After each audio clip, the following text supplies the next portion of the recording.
The hotel room smelled of expensive perfume and betrayal. Soft candlelight flickered against the walls, casting shadows that danced like ghosts of broken promises. Beneath the silk sheets, tangled bodies whispered secrets that should never have been spoken.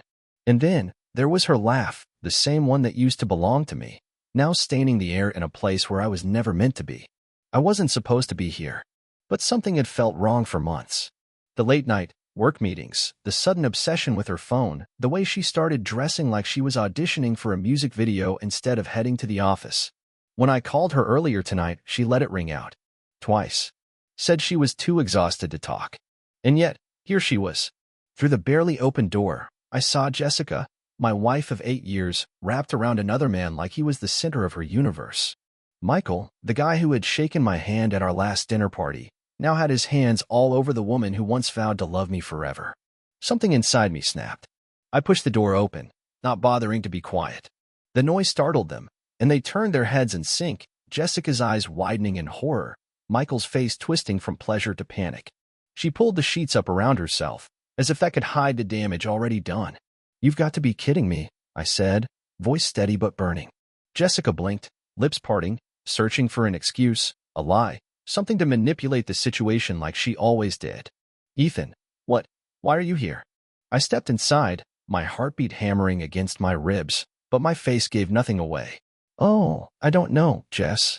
Maybe because my wife told me she was at home, curled up with a book, when she was actually too busy warming up someone else's bed." Michael scrambled off the bed, pulling on his pants in a pathetic rush. "Man, listen, I didn't, eh?" "Shut up," I cut him off. He obeyed, standing there like an idiot, caught in the worst moment of his life. But I wasn't here for him. My gaze snapped back to Jessica.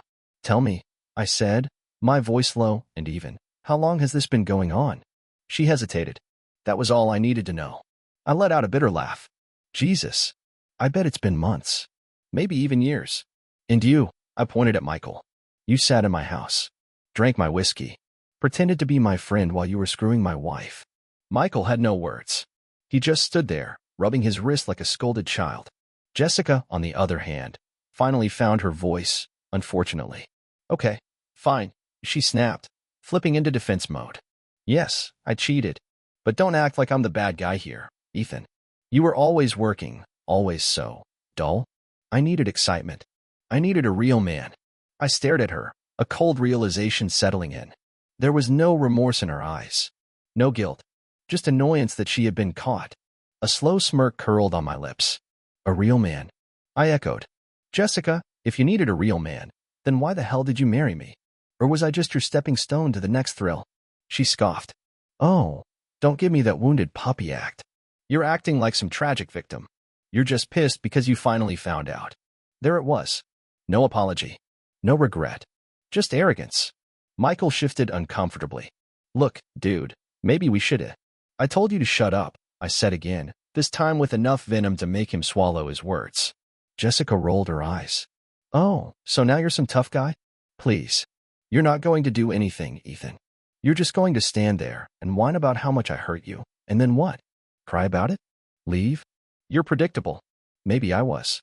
Maybe that's what she was banking on. But tonight, things were going to be different. A sharp silence settled between us, thick and suffocating, broken only by the distant hum of the city outside. Jessica sat there, wrapped in the sheets like a queen on her throne, completely unbothered. Michael shifted awkwardly beside her, avoiding my gaze, but it was Jessica who held my full attention. She wasn't scared. Not ashamed. Not even sorry. I should have expected that. "You know," I exhaled slowly, rolling my shoulders back. I used to wonder if something was wrong with me. My voice was even, controlled, but inside, the rage swirled like a storm. I thought maybe I wasn't enough. Maybe I wasn't doing something right. But now, I chuckled, shaking my head. Now I see the truth. It wasn't me. It was never me. It was you. Jessica scoffed. "Oh, please. Don't act like some martyr, Ethan. You were never exciting enough to keep me interested. That's not my fault." There it was. No guilt. No hesitation. She believed every single word. I turned to Michael, who was now fully dressed and edging toward the door. "What about you?" I asked. "You have anything to say for yourself?" Michael rubbed the back of his neck. "Look, man. I didn't plan for this to happen. It just I laughed bitterly. It just happened? You tripped and fell into my wife. Michael's face turned red, but he said nothing. I stepped forward, closing the distance between me and Jessica, towering over her as she sat on the bed. She didn't flinch. She crossed her arms instead, eyes burning with defiance. You disgust me, I said simply. Jessica smirked. Then leave. Or are you just here to throw a tantrum? My fists clenched at my sides, but I forced myself to stay calm. She wanted a reaction. She lived for drama, for chaos. Not this time. I pulled my phone from my pocket and, with a few taps, sent the evidence to my lawyer, screenshots, texts, proof. The message sent. Jessica raised a brow. What was that?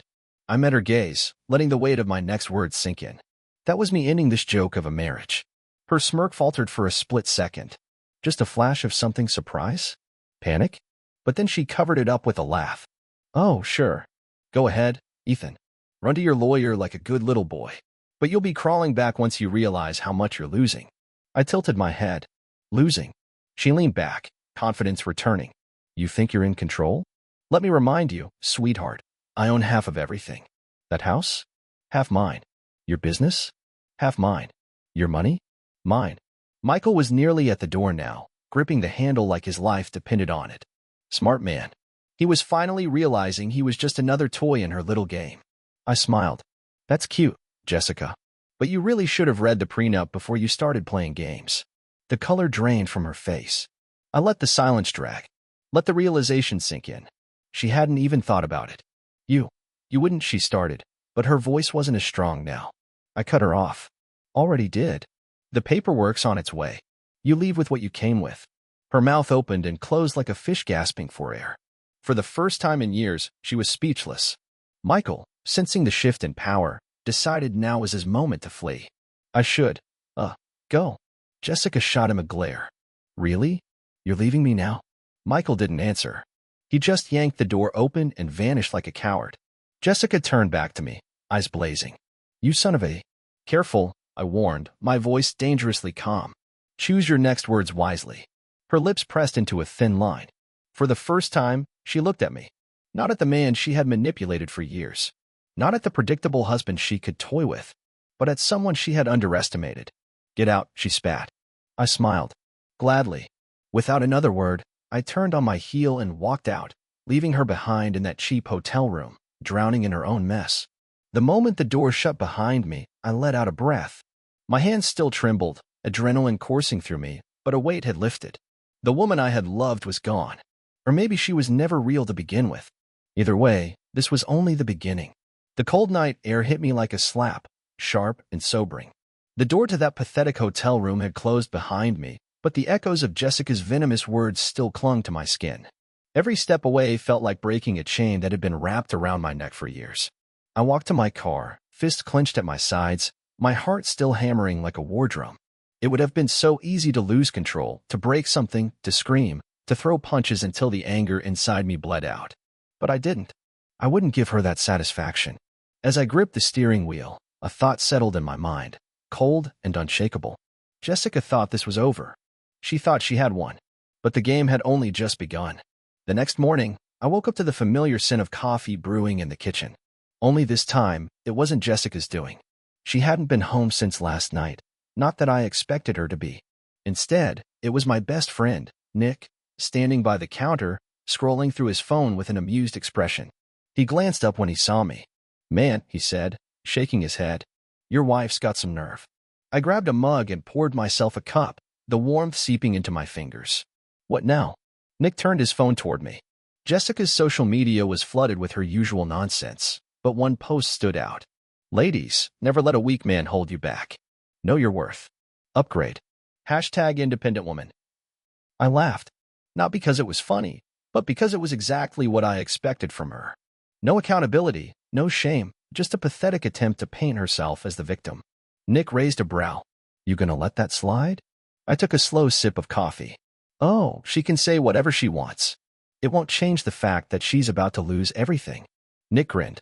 That's what I like to hear. I sat down, finally feeling the exhaustion creeping in. The divorce papers are already in motion. She's not getting a cent more than she deserves.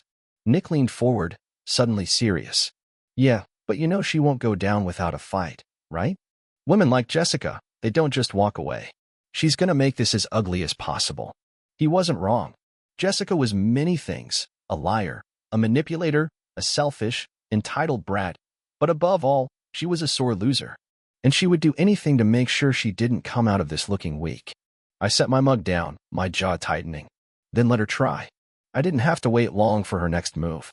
Later that evening, I got a call from my lawyer, Mr. Daniels. His voice was calm, but there was an undertone of warning. Ethan, Jessica's lawyer just reached out. She's claiming emotional distress and financial dependence. She wants alimony. I nearly laughed. Alimony? She hasn't worked a real job in years by choice. She spent my money like it was Monopoly cash. She can't be serious. Daniels sighed. She is. And it gets worse. She's also trying to contest the prenup. That was expected. I had spent years watching Jessica twist reality to fit whatever narrative suited her best. This was no different. What are our options? I asked. Right now, we stick to the facts. The prenup is airtight. She cheated. That alone weakens her case. But she's going to make this a spectacle. She'll play the victim, drag your name through the mud, whatever it takes. I leaned back, staring at the ceiling. Let her. I don't care what people think. I just want her out of my life. Daniels hesitated. Ethan, there's something else. I got a tip from a mutual friend in legal circles. Jessica might be planning to discover some evidence against you. Something fabricated. Maybe claims of abuse or financial manipulation. My blood ran cold. Are you saying she's going to lie in court? Wouldn't be the first time someone in her position tried it, Daniels said. Just be prepared. I clenched my jaw. This wasn't just about divorce anymore. This was war. And if Jessica wanted war, she was going to get it. The next few weeks were a whirlwind of meetings with lawyers, paperwork, and damage control. Jessica wasted no time in smearing my name. On social media, she painted herself as the victim, the poor, neglected wife who had been forced to find love elsewhere. In court, she tried every trick in the book, faking tears, twisting timelines, conveniently forgetting key details. But I was ready for her. With every lie she spat, my lawyer countered with hard evidence. Every fabricated story was dismantled with facts, texts, and witnesses who knew the truth. And then came the moment that shattered her delusions completely. Daniel slid a folder across the table during one of our meetings. We found something interesting. I opened it and felt a slow smirk spread across my face. It was proof. Real, undeniable proof that Jessica had been siphoning money from our joint account for years, funneling it into secret accounts, using my resources to fund her extravagant lifestyle. And the best part? She had done it all while we were still married. Which meant she wasn't just a cheater. She was a thief. I exhaled, shaking my head. Unbelievable. Daniels grinned. Oh, believe it. This is enough to bury her case. She won't get a dime. Jessica didn't take the news well. The last time I saw her before the final court date, she stormed into my office, fury radiating off her like a wildfire. You set me up, she hissed, slamming her hands on my desk. I leaned back in my chair, calm as ever. No, Jessica. You set yourself up. I just made sure the truth came to light. Her nostrils flared. You think you've won? You think this is over? I stood, meeting her glare with one of my own. Oh, it's far from over. But when it is, you'll be exactly where you deserve to be, alone, broke, and with nothing but your own reflection to blame. She stormed out without another word. And for the first time in years, I felt free. The final court hearing was set. The moment everything would be decided, the money, the assets, and most importantly, whether Jessica would leave my life for good. The courtroom was colder than I expected, sterile and indifferent to the chaos of human lives being dissected inside it. Jessica sat across from me, her lawyer whispering in her ear, but I didn't miss the way she kept clenching her fists. She was nervous. For the first time since this nightmare began, she didn't look so sure of herself. Good. My lawyer, Mr. Daniels, was calm as always, his confidence unshaken. This is it, he murmured. We have everything we need. Just sit back and let her dig her own grave. I didn't have to wait long. Jessica's lawyer stood first, adjusting his tie before launching into his carefully rehearsed performance. Your Honor, my client has suffered immensely during this marriage. She was financially controlled, emotionally neglected, and forced to seek comfort elsewhere when her needs were ignored. I nearly rolled my eyes. Here we go, he continued, his voice dripping with fake concern. She gave up her career to support her husband's ambitions, trusting that she would be taken care of. But now, he seeks to leave her with nothing, despite the years she invested in their marriage. Jessica let out a dramatic sniffle, dabbing at non-existent tears. A perfect performance. Too bad I had the perfect rebuttal. Daniel stood, cool and collected. Your Honor, we have no objections to my opponent's claims. He paused, giving them just enough time to feel victorious before adding, other than the fact that every single one of them is a lie. The opposing lawyer bristled. Excuse me. Daniel smiled, a predator about to pounce. We have substantial evidence proving that Mrs. Carter was not only unfaithful but also actively stealing from her husband throughout their marriage. Bank transfers, hidden accounts, luxury purchases, all funded by Mr. Carter's earnings without his knowledge. Jessica stiffened. The color drained from her face as Daniels continued. Furthermore, my client's prenuptial agreement was signed voluntarily and with full understanding of its terms. Mrs. Carter is not entitled to any of Mr. Carter's earnings. She knew this when she married him, and she knew it when she chose to betray him. Silence filled the room. Jessica's lawyer fumbled for words, but the damage was done. The judge reviewed the documents Daniels had submitted and barely spared Jessica a glance before making his decision. The prenuptial agreement stands. Mrs. Carter will not receive alimony. As for the stolen funds, Mr. Carter is within his legal rights to seek reimbursement. Checkmate. Jessica shot up from her seat, her mask of victimhood cracking into fury. This isn't fair. He owes me. The judge barely looked at her. Court is adjourned. And just like that, it was over. Jessica didn't go quietly. Outside the courtroom, she cornered me in the hallway, her entire body shaking with rage. You think this is funny? She spat. You think you've won? I looked at her, really looked at her. The woman I once loved was gone. Or maybe she had never existed at all. I didn't win, Jessica, I said, voice calm. I just stopped letting you walk all over me. She let out a bitter laugh. You'll regret this. You'll regret every second of it. You need me, Ethan. Without me, you're nothing. I smiled, not in amusement, but in pure, unshakable peace. That's where you're wrong. I walked away without another word. For the first time in years, I was finally free. Jessica wasn't the type to accept defeat gracefully. I knew that. I had won the legal battle. She wasn't getting a dime from me. The judge had made it clear, no alimony, no assets, no settlement. Nothing. But for someone like Jessica, losing wasn't just about money. It was about control. She couldn't stand the idea that she no longer had power over me. Which is why I wasn't surprised when the real war started after the divorce was finalized. It began subtly. My inbox flooded with emails from unknown accounts, sending me threats, insults, and fabricated accusations. Some messages warned me to watch my back. Others accused me of being a narcissistic abuser who had ruined a good woman's life. Then came the phone calls. Blocked numbers at all hours of the night. Heavy breathing. Silence. A voice whispering, you'll regret this. It didn't take a genius to figure out who was behind it. Jessica wasn't just angry, she was obsessed. But that wasn't the worst part. One morning, I woke up to dozens of missed calls from friends, colleagues, even family members.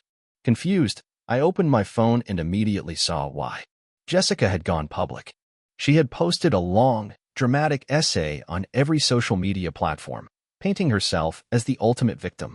According to her, I had emotionally manipulated her, financially trapped her, and driven her to seek comfort elsewhere. The comments were flooded with sympathy and outrage. Stay strong, Queen. You deserve better. Men like him are the worst. Disgusting. Ladies, this is why you should never let a man control your life. I almost laughed. Jessica had never worked a real job in her life. The only reason she had the luxury of playing the victim now was because I had paid for everything she ever wanted. But I didn't find it funny for long, because the next thing she did nearly cost me my career. A week after her post, I got a call from my boss, Mr. Whitmore. He was a no-nonsense kind of guy, never one for office gossip. So when he called me into his office, I knew something was wrong. The moment I stepped inside, he handed me his tablet. Take a look at this. I stared at the screen, my stomach twisting. Jessica had taken things a step further. She had written an anonymous letter to my company, claiming that I was dangerous to work with, that I was a manipulative, controlling abuser who had mistreated her for years. And she hadn't stopped there. She included screenshots of doctored text messages, messages that made it look like I had threatened her. You see why this is a problem? Mr. Whitmore asked, his expression unreadable. I clenched my fists. You don't believe this garbage, do you? He exhaled, rubbing his temples. I've known you for years, Ethan. You've always been a professional. But in today's climate, even accusations like this can be damaging. I ran a hand through my hair, forcing myself to stay calm. What do I need to do? He studied me for a moment before sliding another document across the desk. We need a statement. If you can prove these messages were fabricated, we'll back you up. But if this spirals out of control, we might have to let you go. I gritted my teeth. Jessica wasn't just trying to ruin my reputation. She wanted to destroy me completely. Too bad for her. I wasn't going down that easily. I got to work immediately. With the help of Nick and my lawyer, I gathered real evidence, texts, emails, financial records. Everything that proved Jessica had been lying through her teeth. Then, I did something she didn't expect. I exposed her first. I made my own public statement, not some long-winded, emotional plea, but cold, hard facts. Screenshots of our real conversations. Proof of her infidelity. Documents showing how she had stolen money from me. I didn't beg for sympathy. I didn't play the victim. I let the truth speak for itself. And just like that, the tide turned. The same people who had defended Jessica started questioning her. Wait, so she lied about the cheating? Why would he trap her financially if she was the one stealing from him? I supported her at first, but now, this isn't adding up. Jessica tried to fight back, but the damage was done. She had lost control of the narrative. And without the public sympathy, she had nothing left. The final blow came a few weeks later. Jessica, desperate and running out of options, tried to confront me in person. She showed up at my gym, looking disheveled, her eyes wild with frustration. "You think you're so smart," she hissed, stepping in front of me. "You think this is over?" I wiped the sweat from my forehead, unimpressed. "It is over, Jessica. You lost." Her hands trembled as she clenched them into fists. "You owe me. I gave you years of my life." I took a step closer, my voice low and firm. "You took everything from me, Jessica, and you still wanted more. But the difference between us? I moved on. And you have nothing left to take." Her face twisted with pure hatred. And then, for the first time, I saw it. Not confidence. Not anger. Fear. Jessica was afraid. Because for the first time in her life, she wasn't in control. She turned and stormed out, shoving past people on her way. And that was the last time I ever saw her. I walked out of that gym feeling lighter than I had in years. Jessica had spent so much time trying to ruin me, but in the end, she had only destroyed herself. I was still standing. I was still winning. And finally, I was free. Jessica was gone, but the mess she left behind wasn't. The smear campaign she launched against me didn't just disappear overnight. Some people still whispered behind my back, questioning if maybe there was some truth to her lies. My company stood by me, but trust was a fragile thing, and I had to prove, over and over again, that I wasn't the monster she painted me to be. But the worst part wasn't the reputation damage. It wasn't even the threats or the drama. It was the emotional wreckage she left behind. Because no matter how much I wanted to believe I was over it, that I had won, the truth was, Jessica had carved scars into my soul that weren't so easy to heal. For weeks after our final confrontation, I kept expecting her to come back, to send another email, to launch another pathetic attempt to claw her way back into my life. But she didn't. It was too quiet. That's when I realized I had spent so long fighting against her that I had no idea what to do without her. Who was I now that the war was over? Nick noticed it first. We were at the bar, drinking to celebrate what should have been my ultimate victory. He clinked his glass against mine, grinning. "To your freedom, man." I smirked, taking a sip. Damn right. But he kept looking at me, his smile fading just a little. "So, what now?" I shrugged. "I move on. Forget about her. Live my life." He nodded, swirling his drink. "And how's that going?" I didn't answer. Because the truth? I had no idea how to move on. Jessica had stolen more than just money, more than just my time. She had stolen my ability to trust. Every time I looked at another woman, every time I felt the smallest flicker of attraction, my mind slammed the brakes. What if she's just like Jessica? What if she's lying? What if she's using me? I hated that she still had that power over me, even after losing everything. So I made a decision. If I couldn't move forward, I needed to go back. Back to the beginning. Back to where it all started. I drove to our old house, the one Jessica and I had lived in together before the divorce. It had been on the market for months, sitting there like a tombstone to my past. The new owners had gutted most of it, repainted the walls, replaced the furniture. But it didn't matter. The ghosts were still there. I stood outside, staring up at the bedroom window where I had once caught her in our bed with another man. The memory hit me like a punch to the gut, but this time, I didn't look away. I let myself feel it. The anger, the betrayal, the humiliation. But then, something strange happened. The pain didn't consume me. It didn't feel fresh anymore. It felt like a scar. A wound that had already healed, even if the mark was still there. And in that moment, I realized something. Jessica hadn't won. She had tried to destroy me. She had lied, cheated, manipulated, and played every dirty trick in the book. But I was still standing. I was still here. And I was done letting her control my life. The next morning, I made a promise to myself. No more living in the past. No more waiting for another attack. No more wondering what if. Jessica was nothing to me now. It was time to start fresh. It was time to build a new life on my terms. And this time, no one was ever going to take that away from me again. Waking up the next morning felt different. Lighter. For the first time in years, there was no anger clawing at my chest. No bitterness festering in my gut. No urge to check my phone, expecting another disaster. Jessica was gone. Really gone. And now? It was my turn to start over. First, I had to fix the damage she left behind. I spent weeks cleaning up my reputation. I reached out to business partners, reassuring them that everything Jessica had said was a lie. I doubled down on work, showing my boss that I was still the same dependable guy he had trusted for years. Slowly, people stopped looking at me with suspicion. The whispers died down. I was winning my life back. But it wasn't enough. Because even though Jessica was out of my life, she had changed me. And I hated what she had turned me into. I used to be a guy who believed in people, who thought love was about trust, commitment, and partnership. But now, every time a woman so much as smiled at me, my mind screamed, liar, manipulator, gold digger. It didn't matter if she was kind, funny, or even genuinely interested. My first instinct was distrust. Jessica had poisoned my ability to connect. And I refused to let her win that battle, too. Nick had been trying to set me up for weeks. Come on, man, he said over dinner one night. You can't let one woman ruin dating for you. I shot him a look. She wasn't one woman, Nick. She was my wife. Exactly. Was. He leaned forward. Look, I get it. You've been through hell. But if you keep living like every woman is another Jessica, you're letting her win. I sighed, rubbing my temples. I don't even know where to start. Nick grinned. Lucky for you. I do. That's how I found myself on my first date in 2 years. Her name was Emily, and she was nothing like Jessica. She was down to earth, funny, and completely uninterested in my bank account. At first, I was stiff, guarded. Every word felt calculated, every laugh forced. But then, something weird happened.